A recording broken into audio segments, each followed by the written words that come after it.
Bonjour. Il y a des jours où la nature envoie un message, mais on ne le remarque même pas. Aujourd'hui, c'est un de ces jours. Le jour et la nuit durent exactement la même durée, 12 heures de chacun, comme si tout s'arrêtait, juste pour retrouver un très bon équilibre. C'est le 21 mars 2026. C'est le jour de l'équinoxe du printemps. Donc, c'est ce que ça arrive exactement au moment où tout recommence. On vient de terminer le ramadan et on commence la fête de l'Aïd. Et c'est le deuxième jour à 6h18. Donc, le mot peut paraître très compliqué, équinoxe, mais il est simplement très simple. En fait, ça vient du latin. Equi, ça veut dire égal, nox, ça veut dire la nuit.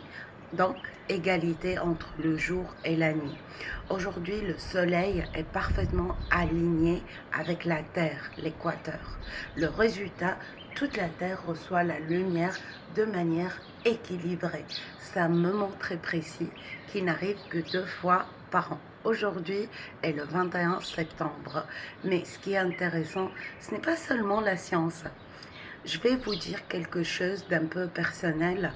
Il y a une période dans ma vie et je pense que dans la vie de chacun de vous où on se sentait complètement déséquilibré, trop de stress, trop de pression et surtout l'impression de ne plus avancer. Extérieurement, tout allait bien, mais à l'intérieur, c'était l'hiver. Et oui, et souvent on attend que quelque chose change, un signe, un déclic. Mais la vérité, c'est que le changement commence dans nos moments très simples. Un jour comme aujourd'hui, par exemple, un moment où tout peut se réaliser. L'équilibre, ça se crée. Et c'est là que le français comme langue devient très intéressante. Puisque cette langue permet de dire des choses qu'on ne dit pas toujours ailleurs ou avec d'autres langues. Par exemple, on peut affirmer de dire je trouve mon équilibre dès aujourd'hui.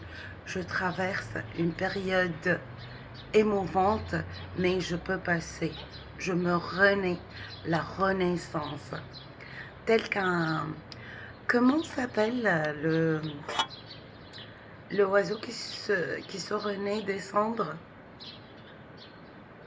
En arabe, c'est l'anqa. J'ai oublié en français, en fait. Ça s'appelle?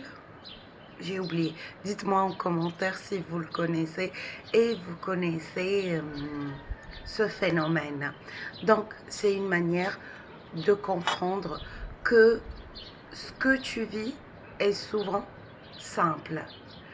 Donc certainement plusieurs apprenants de la langue française pensent que le français c'est seulement de la grammaire ou du vocabulaire. Mais le vrai niveau, c'est quand tu peux parler de ta vie, de tes émotions, tes sentiments, donner ton avis et parler de tes changements. Regarde bien autour de toi. Les saisons changent, la lumière revient, la nature avance. Sans hésiter, elle ne se pose pas 1000 questions, elle change, c'est tout. Et toi, et moi, et vous, est-ce qu'on est toujours bloqué dans un hiver qui dure longtemps? Ou est-ce qu'on est prêt à passer à autre chose? Je vais vous proposer quelque chose de très simple. On va compléter une phrase en commentaire. Aujourd'hui, je décide de me lancer à nouveau. Dès aujourd'hui, je décide d'être la, la version la plus parfaite de moi-même. Prenons quelques secondes et essayez de répondre en français. Pas parfaitement, néanmoins sincèrement.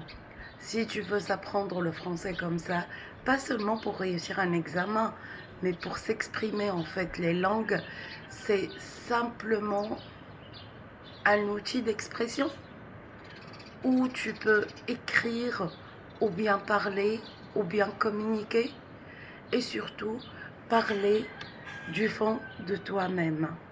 Toi qui me regardes, si la vidéo t'a touché, même un petit peu, n'hésite pas à me le dire en commentaire. Je serai ravie de le lire. Pourquoi je l'ai faite, je ne sais pas. Je le refais, bien sûr, avec grand plaisir. Pensez toujours à la gratitude. Dites, je suis reconnaissant pour énumérer les choses pour lesquelles vous êtes reconnaissant. Pour vos parents, pour votre famille, pour la respiration, pour le temps, pour votre santé, pour votre argent, que vous êtes là en train de parler et de regarder des vidéos. Au revoir.